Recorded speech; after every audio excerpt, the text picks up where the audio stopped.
The CEO raised his champagne glass at our annual company party, his eyes finding mine across the crowded ballroom. "Elena, enjoying your $30,000 bonus," he announced loud enough for everyone to hear. My stomach dropped. I met his gaze steadily and replied, "I never received it." The room fell silent. Conversation stopped mid-sentence. My colleagues turned to stare. What started as his public humiliation tactic had just become mine, but I had no idea that by the next morning, our corporate lawyer would discover something in my contract that would make her face go completely pale. The silence that followed my words stretched across the ballroom like a blanket of disbelief. Brandon Walsh, our CEO, forced a laugh that sounded more like a bark. His face flushed red above his expensive navy suit, and I watched him scramble to recover from what was clearly meant to be my moment of public embarrassment, not his. "Well, Elena," he said, his voice carrying that condescending tone I had grown to despise over the past few months. "Perhaps you should check your bank statements more carefully." I felt every eye in the room on me. Sarah Jenkins, our HR director, shifted uncomfortably near the dessert table, her usually confident posture replaced by nervous fidgeting with her pearl necklace. David Park, our CFO, cleared his throat and attempted to redirect the conversation toward quarterly projections, but nobody was listening anymore. "My name is Misty."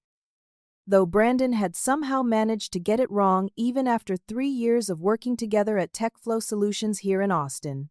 I'm 28 years old, and I had poured my heart and soul into this company as a senior marketing analyst. The bonus he was mocking me about wasn't some generous gift. I had earned every single penny of it by leading the most successful product launch in our company's history just 6 months ago. The software platform I had developed the marketing strategy for had exceeded all projections, bringing in over $2 million in new revenue and saving the company from what everyone knew was a pretty dire financial situation. Brandon himself had stood in front of the entire staff and announced that my innovative approach had quite literally kept TechFlow afloat during a challenging market downturn. Walking through the crowd after that mortifying exchange felt like navigating through quicksand. Some colleagues looked away, suddenly fascinated by their shoes or the elaborate floral arrangements scattered throughout the venue. Others whispered behind their hands, their voices creating a buzz of speculation that followed me toward the exit. Amanda Foster, one of the junior analysts on my team, caught my arm as I passed. "Misty, I'm sure there's just been some kind of administrative error," she whispered, her voice full of concern. But even she looked uncertain, glancing back toward where Brandon was now holding court with the senior executives, his confidence apparently restored. The drive home to my apartment took forever. Even though it was only 15 minutes through the familiar streets of downtown Austin, I kept replaying the conversation in my head, wondering if somehow I had misunderstood the bonus structure that had been explained to me in detail during my performance review. Brandon had been crystal clear about the $30,000 figure. He had even shaken my hand and told me I deserved every penny. That night, I pulled out all my employment documents, spreading them across my kitchen table under the bright overhead light. My contract, signed 3 years ago when TechFlow was desperately competing for talent during a boom period in the tech industry, contained several unusual clauses that my previous employer's lawyer had negotiated on my behalf. The language was dense and filled with legal terminology that made my head spin. But one thing was absolutely certain. There was no ambiguity about my bonus eligibility. I barely slept, tossing and turning while trying to figure out what game Brandon was playing. By 7 o'clock the next morning, my phone was ringing with an urgency that sent ice through my veins. The caller ID showed Jessica Morrison, our corporate lawyer. "Misty, I need you in my office immediately," Jessica said, without any of her usual pleasantries. Her voice sounded strained, almost frantic. "Bring your employment contract and any documentation related to your bonus agreement. This is extremely urgent." The drive to the office felt surreal. The morning rush hour traffic moved at its usual pace, while my world seemed to be spinning completely out of control. I arrived at the TechFlow building with my documents clutched in my hands, my heart pounding so hard I could hear it in my ears.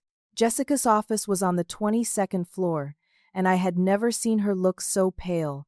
She was holding my employment contract with hands that were visibly trembling, her usually immaculate appearance somehow disheveled despite the early hour.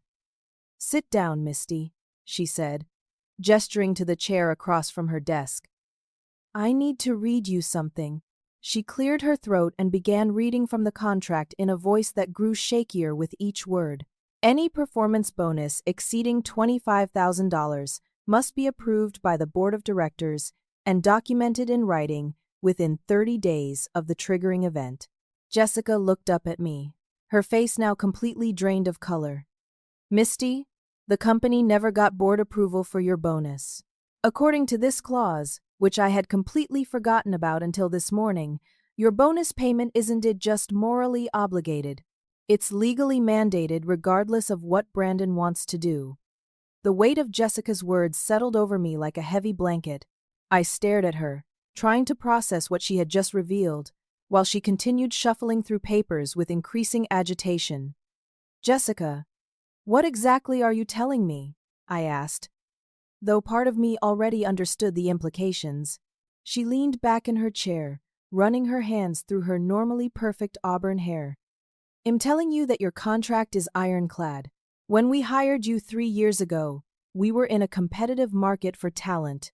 Your previous employer's lawyer negotiated terms that were far more favorable than our standard agreements. I approved the language without fully considering the long-term implications."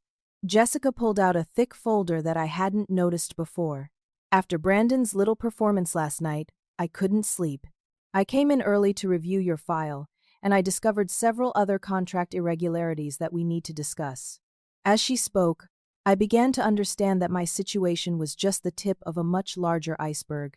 Jessica explained that she had been quietly documenting questionable practices by Brandon for several months, ever since she had noticed discrepancies between what employees were promised and what they actually received. "There are others, Misty," she said, her voice dropping to almost a whisper. "Sales manager Jake Murphy had his commission delayed for 8 months with no explanation. Accountant Lisa Chen was pressured to manipulate records to hide bonus payments that were promised but never distributed. The pattern is clear, and it's systematic." Jessica opened her laptop and showed me a spreadsheet that made my stomach turn. Employee after employee was listed with promised compensation that had simply vanished into thin air. The total amount exceeded $400,000 in unpaid wages and bonuses over the past 2 years. "But here's what really concerns me," Jessica continued, clicking to another document. "The company's financial situation is much worse than Brandon has been telling anyone. We're not just struggling, we're on the verge of insolvency. I think your public humiliation last night was his desperate attempt to avoid paying legitimate bonuses because the money simply isn't there anymore." I felt a chill run down my spine as the full scope of the situation became clear. Brandon hadn't forgotten about my bonus or made an administrative error. He had deliberately decided not to pay it, along with compensation owed to numerous other employees, and then tried to humiliate me publicly when I had the audacity to expect what I had earned. "What do we do now?" I asked, though I suspected Jessica already had a plan forming in her mind. Before she could answer, her computer chimed with an urgent email notification. Jessica's face went completely white as she read the message, her hands beginning to shake again. "Oh no," she whispered. "Oh no. This is happening much faster than I expected." She turned the screen toward me, and I read the email header. "State Labor Board investigation notice. Immediate inquiry into wage theft allegations at TechFlow Solutions." The email detailed how an anonymous complaint had been filed about systematic wage theft at our company, triggering an immediate investigation that would begin within 24 hours. The timing was impossible to ignore. Someone at last night's party had witnessed Brandon's public confrontation with me and had connections to labor enforcement. "Jessica, who could have filed this complaint so quickly?" I asked. Though we both knew there were several possibilities. She scrolled through the attendee list from the previous night's party. Board member Robert Nash was there with his wife, Margaret. She works for a labor advocacy organization. Or it could have been David Park's brother-in-law, who's an employment lawyer. The point is, whoever filed this complaint moved fast, and they obviously knew exactly how to trigger a state investigation. Jessica began gathering documents from her desk with renewed urgency. Misty, this investigation is going to expose everything Brandon has been doing. Your contract violation was just the beginning. When state investigators start digging into our payroll records and financial statements, they're going to find evidence of systematic fraud. As if summoned by our conversation, Jessica's phone rang. She looked at the caller ID and her expression grew even more serious. It's Patricia Williams, from the State Labor Board. Jessica said, "They're already here." The next few hours passed in a blur of interviews, document requests, and increasingly frantic phone calls from Brandon's office. Patricia Williams arrived with a team of investigators who immediately began requesting access to payroll systems, employee files, and financial records that Brandon had kept hidden from most of the staff. Patricia was a no-nonsense woman in her 50s, with steel gray hair and the kind of focused intensity that comes from years of investigating corporate wrongdoing. She interviewed me for over 2 hours, meticulously documenting every detail of my experience, with the promised bonus and Brandon's public humiliation tactic. "Miss Misty," Patricia said during our interview, "what you've described fits a pattern we see in systematic wage theft cases. The public confrontation, the gaslighting about your memory or understanding of the agreement, the attempt to make you doubt your own experience. These are classic intimidation tactics used by employers who are stealing from their workforce." As Patricia's team continued their investigation, more disturbing facts emerged. Tommy Rodriguez, our IT director, quietly approached me during lunch with information that made my blood run cold. "Misty, I need to tell you something," Tommy said, glancing around nervously to make sure we weren't overheard. "I've been backing up all our financial data on external drives because I've suspected something was wrong for months. The payroll records that Patricia's team is reviewing, they're not complete. Brandon has been maintaining a separate set of books that he keeps hidden from the board." Tommy explained that his IT access had allowed him to see financial transfers and accounting entries that didn't match the official reports given to employees and board members. Money that was allocated for employee compensation was being diverted to accounts that nobody seemed able to explain. "There's more," Tommy continued. "I found evidence that Brandon has been falsifying board meeting minutes to make it look like bonus cancellations were officially approved when those discussions never actually took place." By the end of that first day of investigation, Patricia's team had uncovered enough evidence to warrant a full criminal referral. The scope of Brandon's financial misconduct extended far beyond unpaid bonuses into territory that could result in federal charges for embezzlement and fraud. That evening, as I sat in my apartment trying to process everything that had happened, I realized that my simple statement at a company party had set in motion a chain of events that would ultimately expose years of systematic theft and corruption. Brandon's attempt to humiliate me had backfired in the most spectacular way possible, but I had no idea how much more shocking the revelations would become. Patricia Williams and her investigation team arrived at TechFlow the next morning like a force of nature.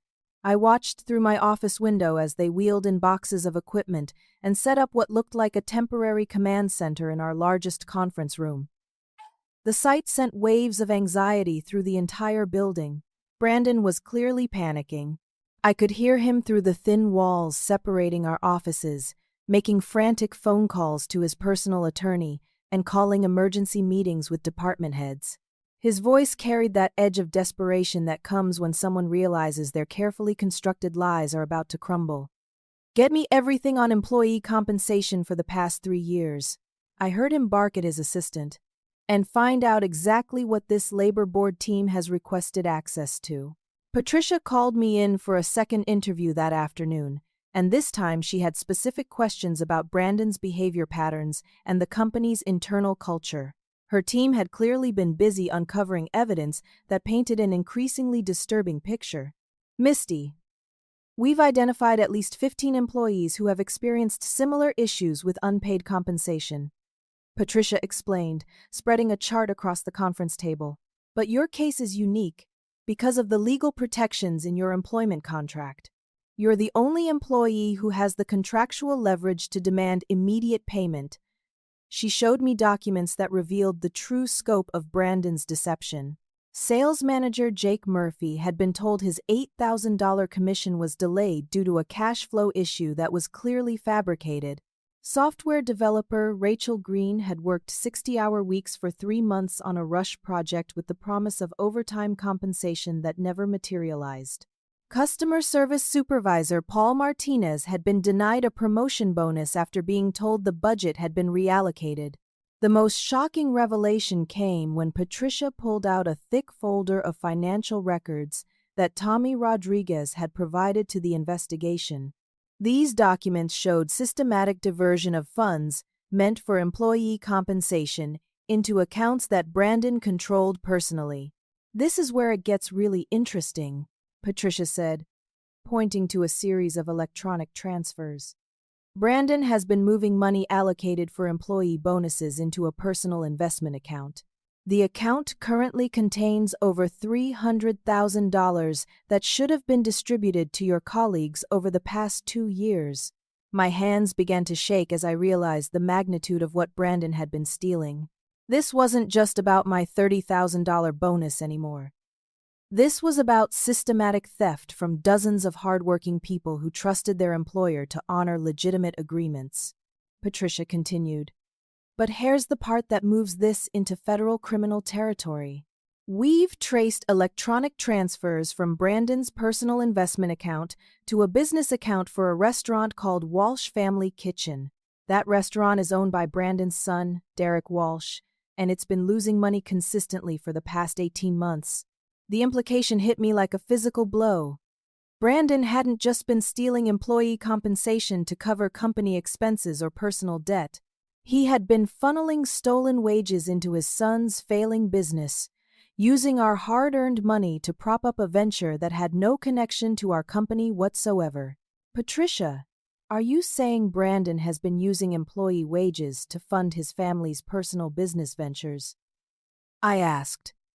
Though the evidence was clearly laid out in front of me, that's exactly what I'm saying, and it constitutes clear embezzlement under federal law. The FBI Financial Crimes Unit will be taking over this investigation by tomorrow morning. As if the situation couldn't become more surreal, Patricia's phone rang with an urgent call from her supervisor at the State Labor Board. After a brief conversation, she turned to me with an expression of complete disbelief. "Misty, we just received additional information from a confidential source. Brandon's financial misconduct extends beyond employee theft. Has been submitting falsified reports to the board of directors about company performance, inflating revenue numbers to make the business appear profitable when it's actually hemorrhaging money." Patricia explained that Brandon had been using the stolen employee compensation to manipulate the company's cash flow statements, creating the illusion of financial stability while systematically looting the payroll budget. The scheme was sophisticated enough that it had fooled the board of directors for over 2 years. "There's more," Patricia continued. "Our source indicates that Brandon has been in secret negotiations to sell TechFlow to a competitor, using the falsified financial statements to inflate the sale price. He was planning to pocket the proceeds from the sale while leaving employees and investors with nothing." The conference room felt like it was spinning around me. What had started as a simple issue about my unpaid bonus had exploded into a massive criminal conspiracy that threatened the livelihood of every person who worked at TechFlow. Brandon wasn't just a CEO who had made some poor financial decisions. He was a criminal who had been systematically stealing from his employees while planning to disappear with whatever money remained. Tommy Rodriguez joined us in the conference room later that afternoon, carrying external hard drives that contained even more damning evidence. His technical expertise had allowed him to recover deleted emails and financial records that Brandon thought he had permanently erased. "I've been documenting Brandon's activities for months," Tommy explained to Patricia. "Something about his behavior just felt wrong, especially after I noticed discrepancies between the payroll system and the actual bank transfers. I started quietly backing up everything to external drives because I had a feeling we might need this evidence someday." Tommy's foresight had preserved a digital trail that revealed the full scope of Brandon's criminal enterprise. Deleted emails showed him coordinating with his son Derek about transferring stolen funds to the restaurant. Text messages revealed his panic about potential discovery and his plans to liquidate company assets before anyone could stop him. The most chilling discovery came when Tommy showed us a folder of documents he had found in Brandon's personal network drive. The folder contained detailed plans for shutting down TechFlow, firing all employees without severance pay, and transferring remaining assets to offshore accounts that Brandon had established in anticipation of fleeing the country.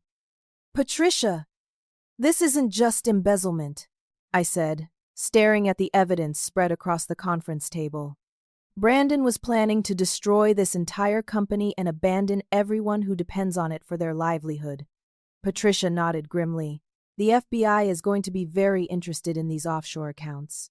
What you've uncovered suggests conspiracy to commit fraud on a scale that could result in decades of federal prison time." As the investigation continued into the evening, more employees came forward with their own stories of stolen compensation and intimidation tactics. The culture of fear that Brandon had created was finally cracking, and people were finding the courage to speak truth about what they had experienced. But nothing could have prepared us for what Patricia discovered when she received the final batch of financial records from the bank. Brandon's personal investment account, which contained over $300,000 in stolen employee wages, showed recent activity that suggested he was already beginning to move money out of the country. "He knows we're closing in," Patricia said, studying the bank statements with growing alarm. "These transfer patterns indicate he's preparing to run. We need to move fast before he disappears with evidence and funds that rightfully belong to your colleagues." The emergency board meeting was called for 8 o'clock the following morning, and the tension in the TechFlow building was thick enough to cut with a knife. I arrived early to find FBI agents setting up equipment in what used to be Brandon's executive conference room, their presence making it clear that this was no longer just a labor dispute. Margaret Foster, our board chairwoman, looked like she had aged 10 years overnight. Her usually composed demeanor was replaced by barely contained fury as she reviewed the evidence that Patricia Williams had compiled. The other board members filed in with expressions ranging from shock to outright anger. Brandon arrived 15 minutes late, flanked by two expensive-looking attorneys who immediately began demanding to know why federal agents were present at what should have been an internal company matter. His typical arrogance was still intact, but I could see cracks in his facade when his eyes met mine across the boardroom. "Ladies and gentlemen," Margaret began, her voice steady despite the gravity of the situation, "we are here because serious allegations have been made regarding financial misconduct and employee wage theft. The evidence that has been presented to this board over the past 24 hours is deeply disturbing." Jessica Morrison stood to present the findings to the board, her voice stronger and more confident than I had heard it in months. The legal protection of having federal investigators backing up her revelations had clearly given her the courage to speak truth to power. "Board members, the scope of financial misconduct we have uncovered extends far beyond simple payroll errors," Jessica began, clicking through a presentation that laid out the entire conspiracy. "Mr. Walsh has systematically stolen over $300,000 in employee compensation over the past 2 years, diverting those funds to personal accounts and family business ventures." Brandon's attorneys immediately objected, claiming that all compensation decisions had been made in good faith based on the company's financial constraints.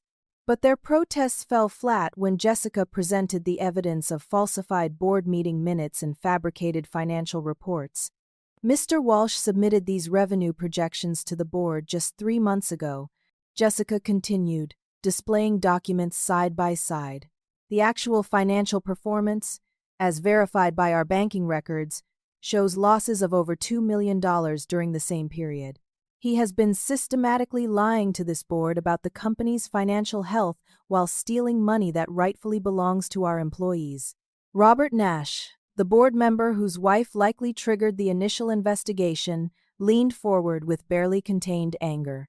Brandon, I've been suspicious of our reported profit margins for months because they don't align with industry standards for companies our size. Are you telling us that our financial success has been completely fabricated? Before Brandon could respond, Margaret Foster dropped the bombshell that sent the entire room into stunned silence. Board members, there's something else you need to know. 6 months ago, I hired a private forensic accountant to investigate some anonymous tips we received about financial irregularities. I kept this investigation confidential because I hoped the concerns would prove unfounded. Margaret pulled out a thick report that had been sitting on the table in front of her. This forensic accounting analysis shows that Brandon has been systematically stealing from employee compensation for over 3 years, with total theft approaching $1 million. More disturbing, the report indicates that Brandon was planning to liquidate TechFlow and disappear with the proceeds within the next 6 months. The revelation hit the boardroom like a physical force. Even Brandon's attorneys looked stunned by the scope of the criminal conspiracy that had been uncovered. Brandon himself had gone completely pale, his usual confidence replaced by the desperate look of someone whose world was collapsing in real time. Furthermore, Margaret continued, the forensic accountant discovered that Brandon has been in secret negotiations with Apex Technologies to sell our company using falsified financial statements. He was planning to pocket the proceeds from this fraudulent sale while leaving employees, investors, and board members with nothing. FBI Special Agent Jennifer Torres, who had been quietly observing the proceedings, stepped forward to address the board. Mr. Walsh, you are now the subject of a federal criminal investigation for embezzlement, conspiracy to commit fraud, and money laundering. We strongly advise you to cease all communication about this matter without your attorneys present. Brandon's world crumbled visibly as the weight of federal criminal charges settled over him. His attempts to maintain control of the narrative had failed completely, and the evidence of his crimes was too overwhelming to dispute or explain away. The board hereby places Brandon Walsh on immediate administrative leave pending the outcome of the federal investigation, Margaret announced. All access to company accounts, systems, and facilities is immediately revoked. Security will escort you from the building. As Brandon was led away by his attorneys and FBI agents, I felt a mixture of vindication and sadness. The man who had tried to humiliate me publicly just days ago was now facing the complete destruction of his career and decades in federal prison. But more importantly, his victims were finally going to receive justice.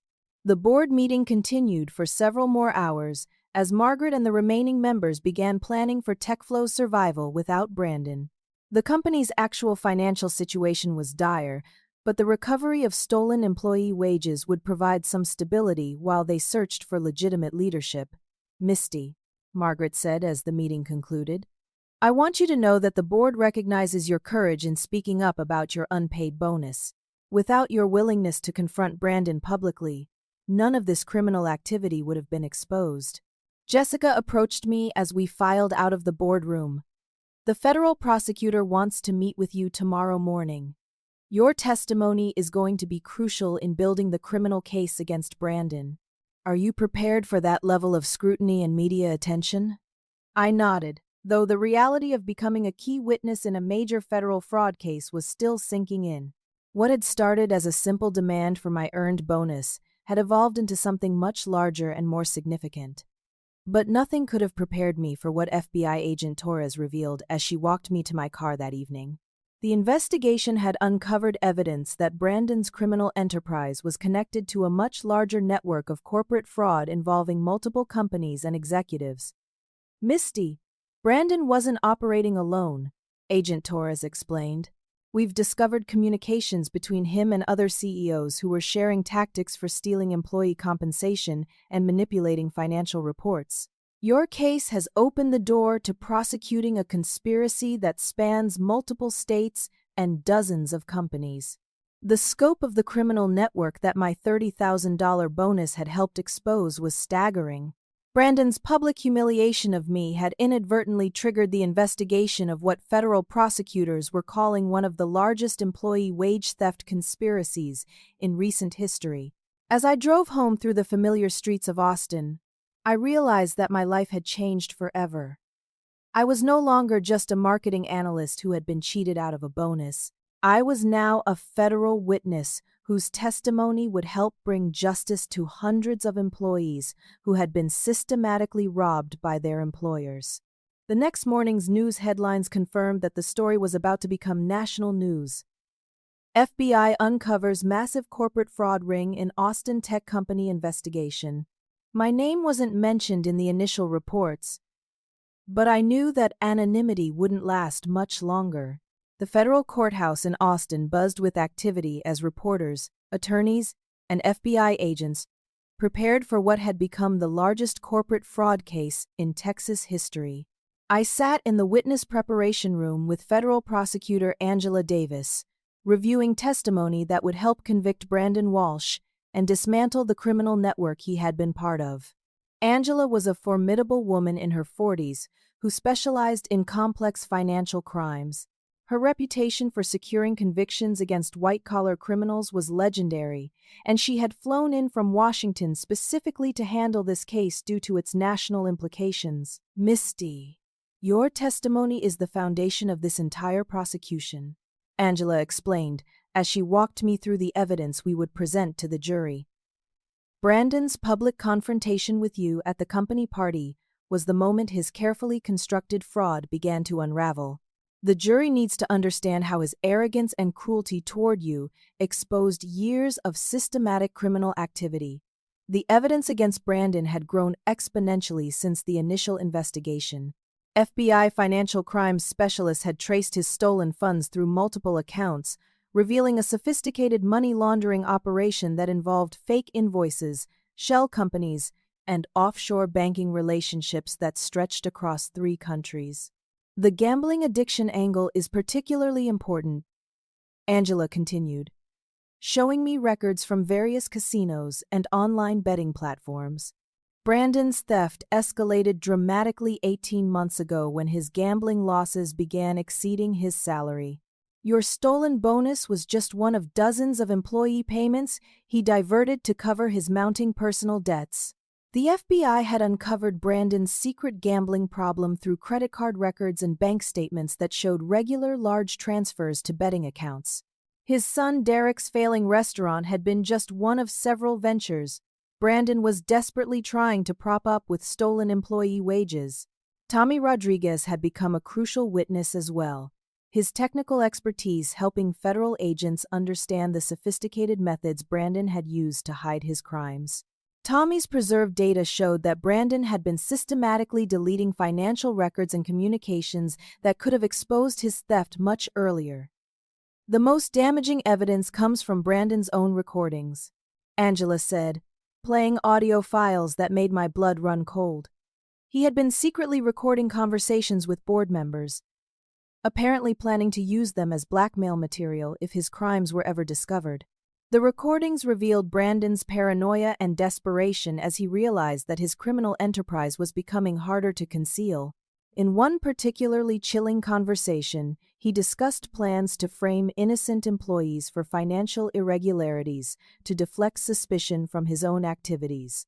Federal agents had arrested Brandon at his country club during what he thought was a routine business lunch. The timing had been carefully coordinated to prevent him from destroying additional evidence or accessing the offshore accounts where he had hidden stolen funds. The arrest was quite dramatic, Agent Torres explained during one of our preparation sessions.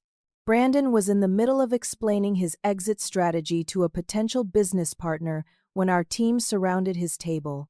The look on his face when he realized his criminal career was over will stay with me forever. The raid of Brandon's home had produced a treasure trove of evidence that painted a picture of a man who had completely lost touch with reality.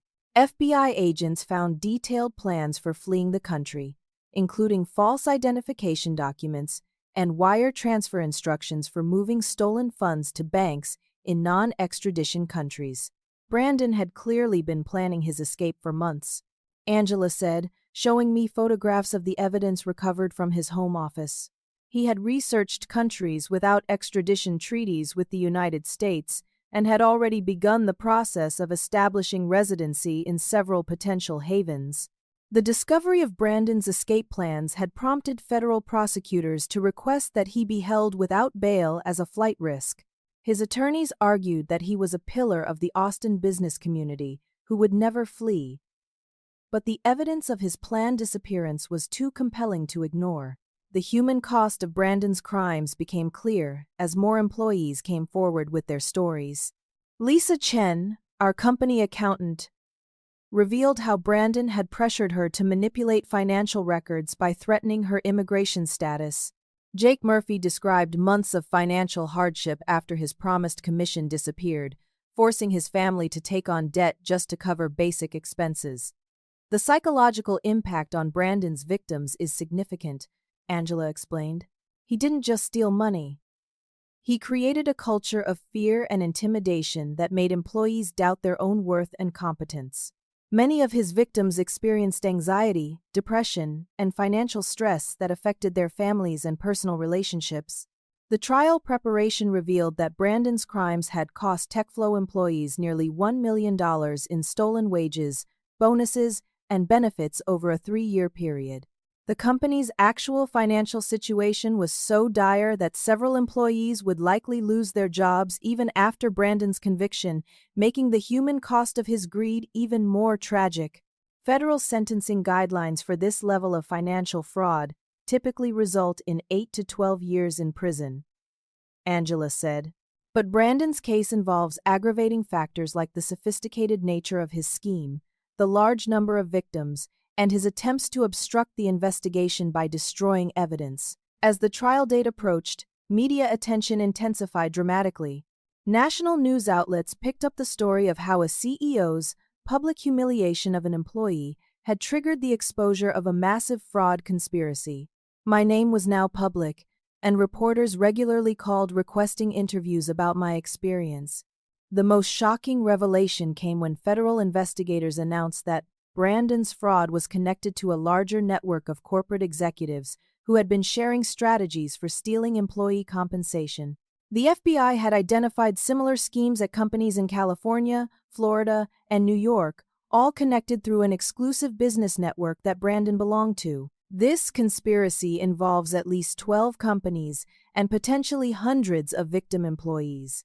Agent Torres explained during a press briefing.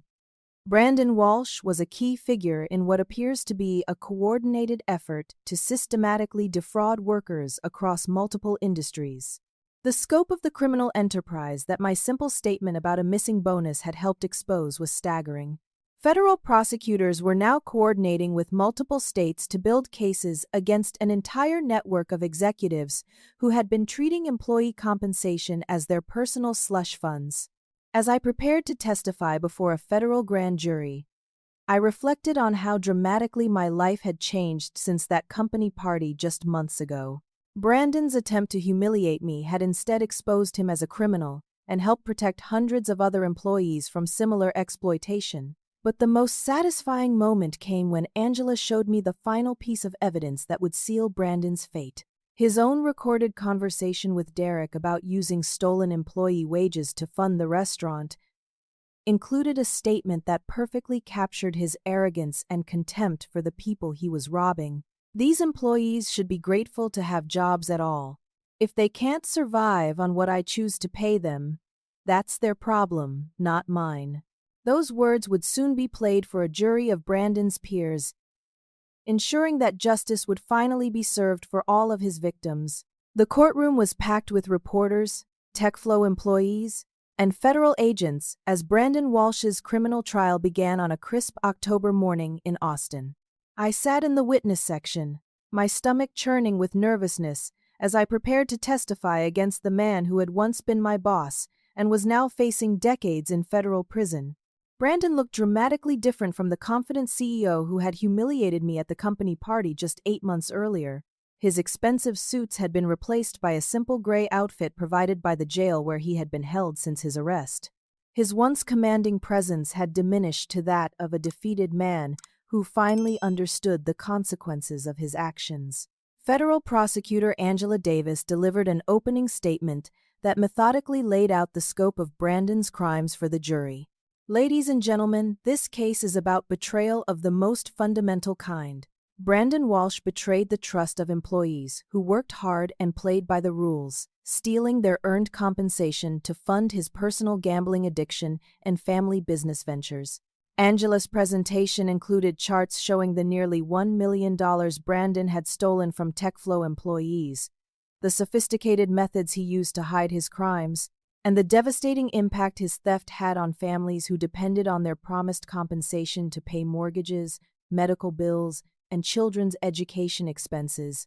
The defense strategy, led by Brandon's high-priced attorney Marcus Thompson, attempted to portray him as a desperate man whose gambling addiction had clouded his judgment rather than a calculating criminal who had systematically robbed his employees. Thompson argued that Brandon's mental health issues and addiction problems warranted treatment rather than a lengthy prison sentence. "My client is a sick man who needs help, not a predator who deliberately set out to harm innocent people," Thompson told the jury. Brandon Walsh's gambling addiction drove him to make terrible decisions, but his intent was never to permanently deprive anyone of their rightful compensation. The prosecution's case was devastating in its detail and scope.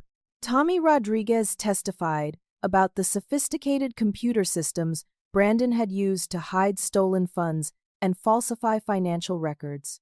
His technical expertise helped the jury understand how Brandon had manipulated digital evidence to cover his tracks for years. Jessica Morrison's testimony revealed the culture of fear and intimidation Brandon had created to silence potential whistleblowers. She described how employees had been threatened with termination if they questioned missing compensation, and how Brandon had used his authority to gaslight victims who dared to challenge his decisions. Mr. Walsh created an environment where employees were afraid to speak up about missing wages because they feared losing their jobs. Jessica testified. He systematically undermined people's confidence in their own memory and understanding of their employment agreements. When it was my turn to testify, I felt the weight of representing not just my own experience, but the stories of every TechFlow employee who had been victimized by Brandon's greed. Angela guided me through the events of that fateful company party, helping the jury understand how Brandon's public humiliation tactic had backfired and exposed his criminal enterprise. Mr. Walsh specifically chose to embarrass me in front of our entire company, I testified, looking directly at the jury. He wanted everyone to see him put me in my place for daring to expect the compensation I had earned. What he didn't anticipate was that his public cruelty would trigger an investigation that would expose years of systematic theft. The most powerful moment of my testimony came when Angela played the recording of Brandon's conversation with his son about using stolen employee wages to fund the failing restaurant. The jury's reaction was visible as they heard Brandon callously dismissing the hardships his theft was causing hard-working families.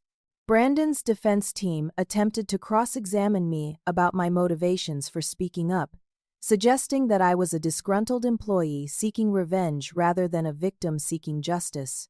But their strategy backfired when I was able to calmly explain how my contractual protections had given me the security to speak truth to power. I wasn't disgruntled. I responded to Thompson's aggressive questioning. I was a dedicated employee who had exceeded all performance expectations and earned every penny of my promised bonus. Mr. Walsh's theft from me and my colleagues wasn't a business decision. It was a crime. The prosecution's expert witnesses explained the broader implications of Brandon's crimes for the jury. Labor economics professor Dr. Rachel Martinez testified about the devastating impact of wage theft on working families, while forensic accountant Dr.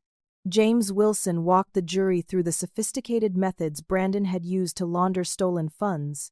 Wage theft is one of the most underreported crimes in America because victims often lack the resources to fight back against powerful employers, Dr. Martinez explained. Mr. Walsh's case represents systematic exploitation that affects millions of workers who don't have the legal protections that ultimately saved Miss Misty and her colleagues. The revelation about Brandon's connection to a larger network of corporate fraud sent shockwaves through the courtroom. FBI Special Agent Torres testified about the conspiracy involving multiple companies and executives who had been sharing strategies for stealing employee compensation through an exclusive business club. Mr. Walsh was a central figure in what we've identified as a coordinated criminal enterprise, Agent Torres testified. He participated in regular meetings where executives shared methods for diverting employee compensation and avoiding detection by law enforcement agencies. The evidence of Brandon's planned flight from the country was particularly damaging to his defense. Federal agents testified about finding detailed escape plans, false identification documents, and wire transfer instructions for moving stolen funds to offshore accounts in countries without extradition treaties with the United States. Mr. Walsh had researched every aspect of disappearing with stolen funds, Agent Torres explained. He had identified countries where he could live comfortably using money stolen from his employees, and he had begun the process of establishing residency in multiple locations to ensure he could never be brought back to face justice. Brandon's son Derek was compelled to testify about receiving stolen funds for his restaurant business. His obvious discomfort on the witness stand was painful to watch as he described how his father had pressured him to accept money without asking questions about its source. "My dad told me it was company profits that he was investing in my restaurant," Derek testified, his voice barely above a whisper. "I didn't know until the FBI investigation that the money came from stealing wages from his employees. I would never have accepted it if I had known the truth." The most shocking testimony came when federal prosecutors revealed the full scope of Brandon's gambling addiction through casino records and online betting accounts. Expert witness Dr. Patricia Stone, a specialist in gambling addiction, explained how Brandon's losses had escalated from occasional recreational betting to compulsive gambling that consumed hundreds of thousands of dollars. Mr. Walsh's gambling addiction reached pathological levels where he was betting amounts far beyond his legitimate income. Dr. Stone testified. The escalation of his theft from employee wages directly correlates with the growth of his gambling losses, showing a clear pattern of stealing to fund his addiction. The defense's attempt to use Brandon's gambling addiction as a mitigating factor largely failed when prosecutors demonstrated that his theft had continued even after he sought treatment for his gambling problem. The evidence showed that Brandon had used stolen employee wages to pay for expensive addiction treatment while simultaneously stealing more money from his victims. As the trial concluded, Brandon's defense team made a last-ditch attempt to negotiate a plea agreement that would reduce his potential prison sentence. But federal prosecutors refused to consider anything less than the full consequences of his crimes, arguing that the scope of his theft and the number of victims warranted the maximum punishment under federal sentencing guidelines. The jury deliberated for less than 6 hours before returning with guilty verdicts on all counts: embezzlement, conspiracy to commit fraud, money laundering, and obstruction of justice. The speed of their decision reflected the overwhelming nature of the evidence against Brandon and the clear pattern of criminal behavior that had victimized so many innocent employees. As the verdicts were read, Brandon collapsed in his chair, finally understanding that his criminal career had cost him everything. His wife and children, who had attended the trial hoping to support him, left the courtroom in tears as the reality of his lengthy prison sentence became clear. The trial had lasted 3 weeks, but its impact would be felt for years as federal prosecutors used the evidence from Brandon's case to build criminal cases against the larger network of executives who had participated in the wage theft conspiracy. My testimony had helped expose a criminal enterprise that stretched across multiple states and industries, protecting countless workers from similar exploitation.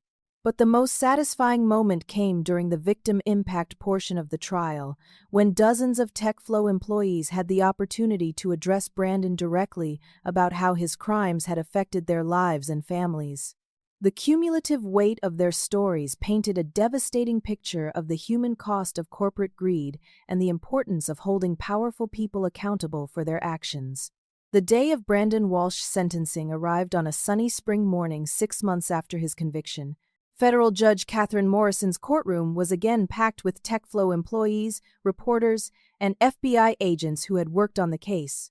I sat in the front row, representing all of Brandon's victims as the justice system finally delivered consequences for his years of theft and betrayal. Brandon entered the courtroom in handcuffs and an orange jumpsuit, a dramatic change from the expensive suits he had worn during his trial. His family sat in the back row, their faces showing the strain of months of public humiliation and financial hardship as Brandon's assets were seized to pay restitution to his victims. Federal prosecutor Angela Davis presented the government's sentencing recommendation to Judge Morrison, emphasizing the scope of Brandon's crimes and their devastating impact on working families. Your Honor, Brandon Walsh systematically stole nearly $1 million from employees who trusted him to honor their employment agreements. His crimes weren't momentary lapses in judgment. They were part of a calculated criminal enterprise that spanned multiple years and victimized dozens of hardworking people. The prosecution's sentencing memo detailed how Brandon's theft had forced employees to take on debt, delay medical treatments, and postpone important family goals like buying homes or funding their children's education. The human cost of his greed extended far beyond the stolen money to include damaged credit scores, family stress, and psychological trauma from being gaslighted and intimidated. Furthermore, Your Honor, Mr. Walsh's leadership role in a larger criminal conspiracy involving multiple companies and potentially hundreds of additional victims demonstrates that this case represents just the beginning of a much larger law enforcement effort to combat systematic wage theft in corporate America. Angela continued. Judge Morrison reviewed the extensive pre-sentencing report that documented Brandon's criminal history, psychological evaluation, and the impact of his crimes on victims and the community. The report confirmed that Brandon showed little genuine remorse for his actions and continued to minimize the suffering he had caused to his former employees. When given the opportunity to address the court before sentencing, Brandon's statement was revealing in its self-serving tone and complete lack of accountability. Your Honor, I accept responsibility for the poor financial decisions that led to this situation. My gambling addiction clouded my judgment and caused me to make choices that I deeply regret. I hope that my former employees can find it in their hearts to forgive me. His words rang hollow in a courtroom filled with the victims of his deliberate theft. Brandon's characterization of systematic embezzlement as poor financial decisions demonstrated that he still didn't understand or acknowledge the true nature of his crimes. I was given the opportunity to deliver a victim impact statement on behalf of all TechFlow employees. Standing at the podium facing Judge Morrison, I felt the weight of representing not just my own experience but the voices of everyone Brandon had robbed and betrayed. Your Honor, Brandon Walsh didn't make poor financial decisions. He made deliberate choices to steal money that hardworking people had earned through their dedication and talent. He looked us in the eye every day while systematically robbing us of compensation we needed to support our families and build our futures, I continued. But more than the money he stole, Brandon Walsh stole our sense of security and trust in the workplace. He created a culture of fear where employees were afraid to speak up about missing wages because they feared losing their jobs. His crimes weren't just financial. They were deeply personal attacks on people who had given their best efforts to build a successful company. The most powerful moment came when I addressed Brandon directly. You tried to humiliate me at that company party because you thought I would be too intimidated to fight back. But your arrogance and cruelty were your downfall. Every employee you victimized deserved better than the betrayal you inflicted on them. Judge Morrison listened carefully to all the victim impact statements, the prosecution's recommendations, and the defense's plea for leniency based on Brandon's gambling addiction and family circumstances. Her decision reflected both the severity of his crimes and the need to send a clear message about corporate accountability. Mr. Walsh, you have been convicted of systematically stealing from employees who trusted you to honor their employment agreements, Judge Morrison began. Your crimes weren't the result of momentary poor judgment or temporary financial pressure. They were part of a calculated criminal enterprise that you maintained for years while living a lifestyle funded by theft from hard-working people. Judge Morrison sentenced Brandon to 8 years and 6 months in federal prison, followed by 3 years of supervised release. She also ordered him to pay full restitution to all victims, including interest and penalties, bringing the total to over $1.2 million. Additionally, Mr. Walsh, you are permanently barred from serving in any executive or fiduciary capacity at any company, and you will be required to undergo financial monitoring for the remainder of your supervised release period, Judge Morrison concluded. The sentence was exactly what federal prosecutors had recommended, reflecting the serious nature of Brandon's crimes while providing a measure of justice for his victims. But more importantly, it sent a clear message to other executives who might be tempted to steal from their employees that the justice system would hold them fully accountable. The restitution payments began immediately as federal marshals seized and liquidated Brandon's assets, including his luxury home, expensive cars, and investment accounts that contained stolen employee wages. The recovery process ensured that every TechFlow employee received their full stolen compensation plus interest and penalties. My personal recovery exceeded $70,000, including my original $30,000 bonus, plus interest, penalties, and additional damages for the emotional distress Brandon's theft had caused. But the financial recovery was less important than the sense of justice and vindication that came from seeing a powerful person held accountable for abusing their authority. TechFlow's transformation under new leadership became a model for corporate transparency and employee protection. Margaret Foster assumed the role of CEO and implemented comprehensive reforms that included independent oversight of executive compensation, regular financial audits, and enhanced whistleblower protections that encouraged employees to report suspicious activities. The company not only survived Brandon's criminal leadership, but thrived under management that valued integrity and employee welfare. The skills and dedication of TechFlow's workforce, which Brandon had exploited and undervalued, proved to be the foundation for genuine success and profitability. My role evolved as well, with Margaret offering me the newly created position of Director of Employee Advocacy. This role involved ensuring that employee rights were protected, compensation agreements were honored, and that the culture of fear Brandon had created was permanently replaced by one of mutual respect and transparency. The broader impact of the investigation continued to expand as federal prosecutors used evidence from Brandon's case to pursue the larger network of executives who had participated in the wage theft conspiracy. Over the following 2 years, prosecutions in multiple states resulted in dozens of additional convictions and the recovery of millions of dollars in stolen employee compensation. The legislative response was equally significant, with Congress passing enhanced penalties for corporate wage theft and expanded protections for employee whistleblowers. The TechFlow Act, named after our company's experience, created new federal oversight mechanisms designed to prevent the kind of systematic theft that Brandon had perpetrated for years. Looking back on that company party where Brandon tried to humiliate me, I realized that his moment of arrogance became the catalyst for protecting hundreds of workers from exploitation and abuse. My simple statement about never receiving my bonus triggered a chain of events that exposed corporate crime on a massive scale and delivered justice for victims who had been powerless to fight back on their own. The most profound lesson from this experience is that standing up to injustice, even when it feels impossible and frightening, can create positive change that extends far beyond your own situation.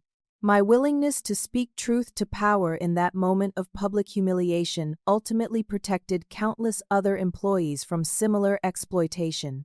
Brandon Walsh learned that treating employees as disposable sources of personal profit carries devastating consequences. His attempt to intimidate and silence me instead amplified my voice and exposed his crimes to the world. The justice system proved that no one, regardless of their wealth or position, is above the law when it comes to stealing from hard-working people. The transformation of TechFlow from a company ruled by fear and theft into one founded on integrity and respect shows that positive change is possible when people have the courage to demand accountability from those in power. Every employee deserves to work in an environment where their contributions are valued and their compensation agreements are honored. As I reflect on this journey from victim to advocate, I'm reminded that our individual actions can have profound impacts that we never anticipate. Speaking up about my unpaid bonus wasn't just about recovering $30,000. It was about protecting the principle that honest work deserves honest compensation, the courage to challenge injustice, even when the odds seem overwhelming, can create ripples of positive change that protect others from similar harm. Brandon's downfall serves as a permanent reminder that exploiting employee trust and stealing earned compensation will ultimately lead to justice being served.